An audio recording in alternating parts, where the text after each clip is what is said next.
नमस्कार दोस्तों, स्वागत है आप सभी का निष्काम एजुकेशन पर। इस वीडियो में हम छत्तीसगढ़ का सामान्य अध्ययन से संबंधित महत्वपूर्ण 30 प्रश्नों की चर्चा करेंगे। ठीक है, देखिए आपका आगामी एग्जाम जो कि 15 अक्टूबर को अपेक्स बैंक का होना है, इसके अलावा अगर सीजी व्यापम में अगर कोई भी एग्जाम हो रहा है उसके लिए भी ये बहुत ही महत्वपूर्ण होने वाला है, क्योंकि इसमें छत्तीसगढ़ के विभिन्न क्षेत्रों से इसमें जो है क्वेश्चन ऐड किए गए हैं। ये इसका दूसरा पार्ट है। इससे पहले पार्ट 1 अपलोड किया जा चुका है, पहले आप उसे भी देखिए तो आपको एक अच्छी खासी प्रैक्टिस हो जाएगी। ठीक है, चलिए शुरू करते हैं। पहले क्वेश्चन देखते हैं। पहला क्वेश्चन क्या है। पहला क्वेश्चन दिया है, निम्न में से किस क्षेत्र में धारवाड़ सेल समूह का विस्तार नहीं है। ध्यान दीजिएगा, धारवाड़ सेल समूह का विस्तार नहीं है तो क्या भानु प्रतापपुर में, दंतेवाड़ा में, कवर्धा में, या फिर कोरिया में, या फिर बलरामपुर में। कहाँ नहीं है, देखिए यहाँ ई ऑप्शन तक का दिया है ना, ध्यान दीजिएगा इसको। तो कहाँ नहीं है, तो ये कोरिया में नहीं है दोस्तों। ठीक है, धारवाड़ क्रम की चट्टानें बोल रहे हैं, अर्थात ये धारवाड़ क्रम से क्या मिलता है हमको, लौह अयस्क मिलता है। ठीक है, तो ये लौह अयस्क अर्थात धारवाड़ क्रम की चट्टानें, ये भानु प्रतापपुर तो कांकेर की बात करें तो कांकेर में तो है भाई। ठीक है, चारा गाँव, चरामा, ये सभी। और दंतेवाड़ा में भी है बैलाडीलक पहाड़ी। वहीं कवर्धा में बात करें तो यहाँ भी मिलता है हमको। ठीक है, लौह अयस्क। बलरामपुर का जो रामानुजगंज क्षेत्र है वहाँ भी कहीं कहीं मिल जाता है, लेकिन ये कोरिया में जो है गोंडवाना क्रम की सेल चट्टानें। ठीक है, गोंडवाना, ऊपरी गोंडवाना, तो यहाँ पर जो है कोयला मिलता है, ना कि लोहा। ठीक है, तो आपका correct answer option number D हो जाएगा। बढ़ते हैं अगले क्वेश्चन पर। अगला क्वेश्चन है, लाफागढ़ एवं पोड़ी क्षेत्र में उपरोक्त में से कौन सी चट्टानें पाई जाती हैं। देखिए लाफागढ़ एवं पोड़ी क्षेत्र की बात हो रही है, तो ये लगभग बिलासपुर और कोरबा वाला क्षेत्र, लाफागढ़ और पोड़ी वाले क्षेत्रों को बोल रहा है। तो कौन सी चट्टानें पाई जाती है, क्या नाइस प्रकार की, या क्वार्टजाइट, या धारवाड़, धारवाड़ लिख लिया, धारवाड़ है ये, है ना, कायांतरित चट्टानें। तो इसका करेक्ट आंसर क्या हो जाएगा, ये नाइस प्रकार की चट्टानें जो है यहाँ पर मुख्य रूप से पाई जाती है। ठीक है, कडप्पा क्रम की चट्टानों में जो है ग्रेनाइट एवं नीस, तो उसी नीस को यहाँ पर नाइस लिख दिया है। तो नाइस प्रकार की चट्टानें यहाँ पर मिलेंगी। ठीक है, बढ़ते हैं अगले क्वेश्चन पर। अगला क्वेश्चन है, इनमें से किस मिट्टी को अनउपजाऊ बंजर भूमि भी कहा जाता है। अनउपजाऊ बंजर भूमि किसको कहते हैं, जिसमें जल की मात्रा बिल्कुल भी नहीं होती है, अर्थात जो कंकड़ पत्थर के बने होते हैं उसी मिट्टी को कहा जाता है। ऐसा मिट्टी कौन होता है, तो लेटेराइट मिट्टी। ठीक है, लेटेराइट मिट्टी। और लेटेराइट मिट्टी का एक अन्य नाम है भाठा मिट्टी। ठीक है, भाठा मिट्टी को अनउपजाऊ बंजर मिट्टी के नाम से जाना जाता है। यहाँ पास ऑप्शन ए में आपको दिया है भाठा मिट्टी, आपका करेक्ट आंसर ए हो जाएगा। ठीक है, बढ़ते हैं अगले क्वेश्चन पर। अगला क्वेश्चन है, कौन सुमेलित नहीं है, नदियाँ एवं संगम क्षेत्र। तो महानदी, पैरी, सोंढूर, 3 नदियाँ दिया है, बगल में दिया है राजिम, तो ये तो करेक्ट है। ठीक है, अर्थात राजिम क्षेत्र में जो है महानदी, पैरी, सोंढूर तीनों नदियों का संगम है। वहीं दूसरा ऑप्शन में दिया है महानदी, शिवनाथ एवं जोग, शिवरी नारायण, ये भी एकदम बिल्कुल सही है। तीसरा दिया है महानदी, मांड एवं लात, चंद्रपुर, ये भी एकदम सही है। ठीक है, इसके अलावा आप मुझे कमेंट करके बताइएगा, जितने लोग इस वीडियो को देख रहे हैं, एक खैरागढ़, ठीक है, खैरागढ़ में किन किन नदियों का जो है संगम होता है उसको आप मुझे कमेंट करके बताइएगा। इसके अलावा अगर जिसको पता होगा कि 3 नदियों का संगम हमारे छत्तीसगढ़ में और कहाँ कहाँ पर होता है, उसको भी आप कमेंट कर सकते हैं, बाकी देखने वाले लोगों को वो पता चल जाएगा। ठीक है, चलिए बढ़ते हैं अगले क्वेश्चन पर। अगला क्वेश्चन है, कोठली जलप्रपात किस नदी पर है। क्या ईव नदी पर है, चनान नदी पर है, कन्हार नदी पर है, या फिर केलो नदी पर है। तो कहाँ है कोठली जलप्रपात, तो देखिए कोठली जलप्रपात जो है हमारे छत्तीसगढ़ का, ये छत्तीसगढ़ मान लेते हैं, तो इस क्षेत्र में अर्थात कन्हार नदी वाले क्षेत्र, कन्हार नदी पर ही ये जो कोठली जलप्रपात बना हुआ है। ठीक है, कन्हार नदी कहाँ बहती है, तो उत्तर की ओर बहती है। ठीक है, इधर नीचे नहीं आती है, उत्तर की ओर बहती है। बढ़ते हैं अगले क्वेश्चन पर। अगला क्वेश्चन है, एशिया का सबसे बड़ा जंगल सफारी स्थित है। बताना है आपको एशिया का सबसे बड़ा, क्या नंदनी दुर्ग में, कवर्धा में, या तूताग्राम रायपुर में, या महेंद्रगढ़ में। ये महेंद्रगढ़ नहीं होगा दोस्तों, महेंद्रगढ़ नामक क्षेत्र तो हमारे छत्तीसगढ़ में है नहीं, उड़ीसा में है, ये मनेंद्रगढ़ होगा। ठीक है, मनेंद्रगढ़ लिख लीजिए इसको। तो ये आपका करेक्ट आंसर हो जाएगा ग्राम तूता रायपुर। ठीक है, ग्राम तूता रायपुर में जो है एशिया का सबसे बड़ा जंगल सफारी मानव निर्मित बनाया गया है। अगले क्वेश्चन पर आते हैं, ये ई दे दिया है, ये 7वें क्रम का हो जाएगा अगला में, लेकिन 7वां दे दिया है, कोई बात नहीं, नंबरिंग को यहाँ पर शो नहीं करते हैं, इसको 6 ही मान लीजिए आप। ठीक है, छठवां क्वेश्चन है छत्तीसगढ़ राज्य विद्युत मंडल की स्थापना कब किया गया? तो दिया है इसमें 15 नवंबर सन, हाँ ऑप्शन ए में दिया है 15 नवंबर सन 2000 या 1 नवंबर 2000, 1 अप्रैल 2000 या इनमें से कोई नहीं। तो आपका करेक्ट आंसर हो जाएगा 15 नवंबर सन 2000 को किया गया था। अगले क्वेश्चन पर आते हैं, इनमें से कौन सा क्षेत्र रामायणकालीन स्थल नहीं है? कौन सा स्थल नहीं है भाई? देख लेते हैं। वाल्मीकि आश्रम, बिल्कुल वाल्मीकि आश्रम संबंधित है, ठीक है, रामायणकालीन स्थल से। वहीं सीतालेखनी पहाड़, ठीक है, सूरजपुर में है, ये भी संबंधित है। पंचवटी क्षेत्र दिया है, ये भी संबंधित है। पंचवटी में तो माता सीता का हरण होने का साक्ष्य मिला है। वहीं बात करें खल्लारी, तो खल्लारी यहाँ करेक्ट आंसर यही होगा, यही संबंधित नहीं है, ठीक है। तो खल्लारी में जो है ये खल्लारी में ये जो है महाभारत से संबंधित है, ठीक है। खल्लारी जो है महाभारत से, यहाँ पर भीम के पद मिले हैं, भीम खो मिले हैं, भीम के पद। बढ़ते हैं अगले क्वेश्चन पर। अगला क्वेश्चन है, केवटिन माता का मंदिर स्थित है, बताना है आपको केवटिन माता का मंदिर कहाँ स्थित है। तो क्या केश काल में स्थित है, रामाराम में, या फिर पुजारी पाली में, या फिर सिरपुर में? तो केवटिन माता का मंदिर जो है पुजारी पाली स्थित है, ठीक है, पुजारी पाली बरमकेला, ठीक है, यहाँ पर स्थित है। अभी वर्तमान में जो है सारंगगढ़ बिलाईगढ़ जिले में ये जो पड़ता है। सिरपुर में जो है लक्ष्मण मंदिर स्थित है, जिसमें विष्णु भगवान की मूर्ति है। वहीं रामाराम में जो है कौन सी माता, देखिए केश काल में और रामाराम में दो प्रमुख माता का मंदिर है। जिस प्रकार केवटिन माता का मंदिर जो है यहाँ पुजारी पाली में है, उसी प्रकार एक शायद रामाराम में चिटमिटिन माता का मंदिर है, ठीक है। वहीं तेलिन माता का मंदिर जो है केश काल में है, ठीक है। आई थिंक मैं सही बोल रहा हूँ, अगर कंफ्यूज होऊंगा तो बता दीजिएगा कमेंट में जिसको पता होगा, ठीक है।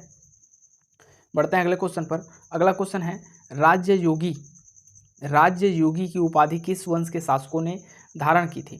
तो क्या चंद्रवंश ने, राजर्षि तुल्य कुलवंश ने, या सरबपुरी ने, या पर्वतद्वारक वंश ने? किसने धारण किया था? तो राजर्षि तुल्य कुलवंश के बारे में आप सभी को पता होगा, ये हमारे छत्तीसगढ़ का प्रथम क्षेत्रीय राजवंश है। इन्हीं ने ही क्या किया था, तो राजयोगी की उपाधि धारण किया था। राजर्षि तुल्य कुल के बारे में जानकारी हमको आरंग से मिले ताम्रपत्र में प्राप्त होता है, ठीक है। बढ़ते हैं अगले क्वेश्चन पर। अगला क्वेश्चन है, सिंह तथा कटार की आकृति से निर्मित षटकोणाकार सिक्का किस शासक के द्वारा जारी किया गया था? देखिए सिंह तथा कटार ये आपको याद नहीं आ रहा होगा, लेकिन ये षटकोणाकार बोला है, तो इसका करेक्ट आंसर क्या हो जाएगा? तो जो उसका अंतिम शासक था, किसका? कलचुरी वंश का। कलचुरी वंश का अंतिम शासक कौन? प्रतापमल। तो प्रतापमल के द्वारा ही जो है षटकोणाकार, है ना, और चतुर्भुजाकार, ये सभी जो है सिक्के चलाए गए थे, जिसमें सिंह एवं कटार का चित्र बना हुआ था, ठीक है।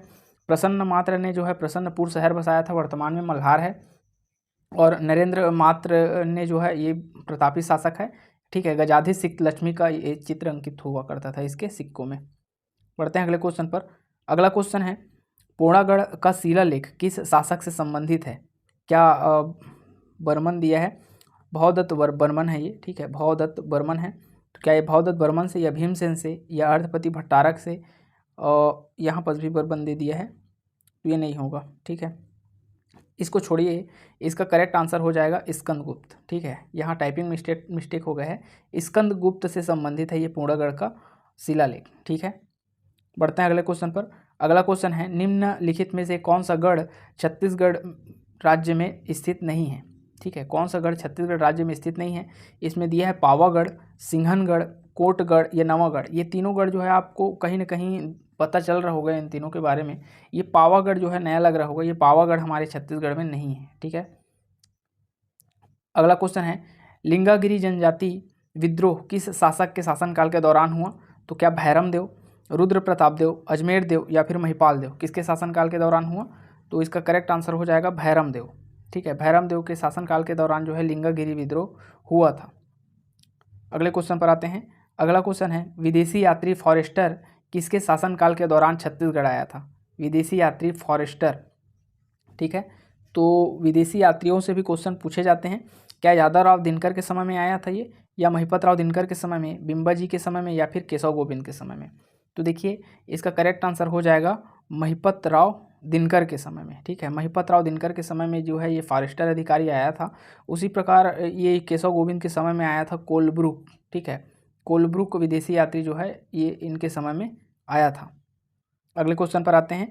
अगला क्वेश्चन है कुई, कुई बोली, ठीक है, ये एक प्रकार की बोली है। जिस प्रकार सदरी बोली है, दोरली बोली है, ठीक है, और कुड़ुक बोली है, उसी प्रकार की कुई बोली किस जनजाति में प्रचलित है? तो क्या गदवा जनजाति में, मारिया जनजाति में, कोंध जनजाति में, या फिर सौता जनजाति में? तो किस में प्रचलित है? तो ये कोंध जनजाति में जो है ना, ये बहुत ही प्रचलित है ये कुई बोली, ठीक है। अगले क्वेश्चन पर आते हैं, द भील जनजाति पुस्तक किनके द्वारा लिखित है? द भील जनजाति पुस्तक किनके द्वारा लिखित है? क्या वेरियल एल्विन, दयाशंकर नाग, टीवी नायक, या फिर एस ग्रिफिथ? तो इसका करेक्ट आंसर हो जाएगा दोस्तों ऑप्शन नंबर सी, टीवी नायक। टीवी नायक के द्वारा जो है द भील लिखा गया है, ठीक है। आते हैं अगले क्वेश्चन पर। अगला क्वेश्चन है, जनजातियों में पारद शब्द से क्या आशय है? तो देखिए, जनजातियों में पारद किसको बोलते हैं? तो क्या शिकार को कहते हैं, या एक प्रकार का देवता है, या ये एक प्रकार का नृत्य है, या इनमें से कोई नहीं? तो इसका करेक्ट आंसर क्या होगा? इसका करेक्ट आंसर हो जाएगा, देखिए पारद आप सभी को पता होगा, ठीक है, इसका मतलब होता है शिकार, ठीक है, पारद का मतलब ही होता है शिकार। तो ऑप्शन ए करेक्ट आंसर होगा। अगले क्वेश्चन पर आते हैं। अगला क्वेश्चन है, तीर विवाह किस जनजाति में प्रचलित है? क्या सभी जनजातियों में प्रचलित है, बिंजवाड़ जनजाति में प्रचलित है, या प्रधान जनजाति में, या फिर गोंड जनजाति में? तो तीर विवाह होता है बिंजवाड़ जनजाति में, ये प्रचलित है। अगर लड़की के लिए उपयुक्त तो कोई वर नहीं मिल रहा है तो उसका पहले तीर से विवाह किया जाता है, उसके बाद उसके लिए उपयुक्त कोई वर मिल जाता है उस लड़की के लिए, तो फिर उसका विवाह बाद में उस वर से करवा दिया जाता है लड़के से, ठीक है। तो तीर का एक विशेष महत्व होता है बिंजवाड़ जनजाति में। इसके अलावा तीर और बहुत सारे कार्यक्रमों में यूज़ होता है इनका, ठीक है। अगले क्वेश्चन पर आते हैं। अगला क्वेश्चन है, कोटकी घोड़ा नृत्य किस प्रमुखता किस जनजाति द्वारा किया जाता है? तो ध्यान दीजिएगा, बहुत बार पेपर में पूछा गया है, कोटकी घोड़ा नृत्य किस जनजाति द्वारा किया जाता है? क्या मुरिया जनजाति द्वारा, कोरकू जनजाति द्वारा, या बैगा, या फिर अबुझ माड़िया? तो इसका करेक्ट होगा ऑप्शन डी, अबुझ माड़िया, ठीक है, अबुझ माड़िया के द्वारा किया जाता है। अगले क्वेश्चन पर आते हैं। अगला क्वेश्चन है, बसदेवा गीत किसके अभिनय से संबंधित एक कथानक गीत है? अर्थात ये बताना है कि बसदेवा गीत में किस एक हीरो, किस एक जो वो है समझ लो एक प्रकार का इसका वो कौन होता है, अभिनय कौन करता है, ठीक है। जैसे कि आपका जो पंडवानी गायन होता है उसमें कौन, भीम जो है इसमें मेन किरदार निभाता है, ठीक है। उसी प्रकार बताना है इस बसदेवा गीत में इसका मेन जो नायक रहता है वो कौन होता है? तो क्या भीम होता है, श्रवण कुमार होता है, अर्जुन होता है, या फिर कीचक होता है? तो इस बसदेवा गीत में प्रमुखता जो है श्रवण कुमार के गायक, श्रवण कुमार से संबंधित जो इनका स्टोरी है उसको जो है फॉलो करते हुए इस गीत को गाया जाता है, ठीक है, श्रवण कुमार को। अगले क्वेश्चन पर आते हैं।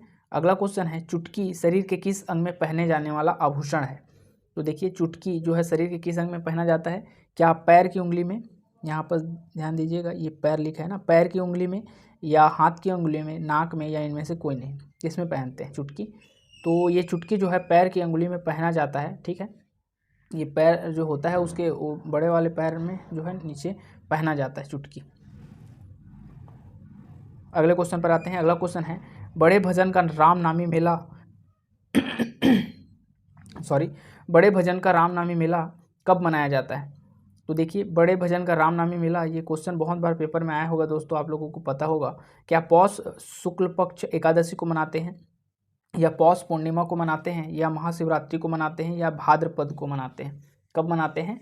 तो इसका करेक्ट आंसर होगा ऑप्शन ए, पौष शुक्ल पक्ष एकादशी को मनाया जाता है बड़े भजन का रामनामी मेला, ठीक है।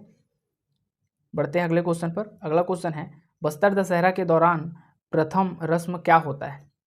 तो देखिए, प्रथम रस्म बोला है, तो देखिए प्रथम रस्म जो होता है यहाँ पर होता है काछिन गादी, ठीक है। काछिन गादी जो है यहाँ पर प्रथम रस्म होता है। वहीं जो है प्रथम कार्य क्या किया जाता है, ऐसा टाइप का क्वेश्चन पूछ देगा।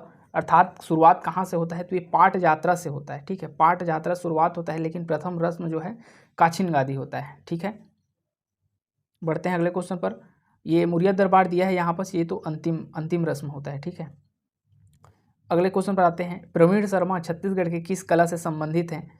प्रवीण शर्मा क्या चित्रकार हैं, क्या लोक कलाकार हैं, क्या साहित्यकार हैं, क्या प्रसिद्ध गीतकार हैं? क्या हैं ये प्रवीण शर्मा जी जो हैं, ये हमारे छत्तीसगढ़ के प्रमुख चित्रकार माने जाते हैं, ठीक है। जैसे कि नेल्सन चित्रकार है, उसी प्रकार प्रवीण शर्मा जो है प्रमुख चित्रकारी से संबंधित हैं।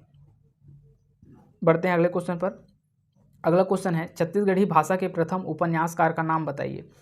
तो इसका देखिए, अगर इस क्वेश्चन में जो है अगर बलदेव बोल रहा हूँ, बंशीधर पांडे का नाम दिया रहता, ठीक है, बंशीधर पांडे का नाम दिया रहता तो यही करेक्ट होता, क्योंकि छत्तीसगढ़ के प्रथम उपन्यासकार बंशीधर पांडे हैं।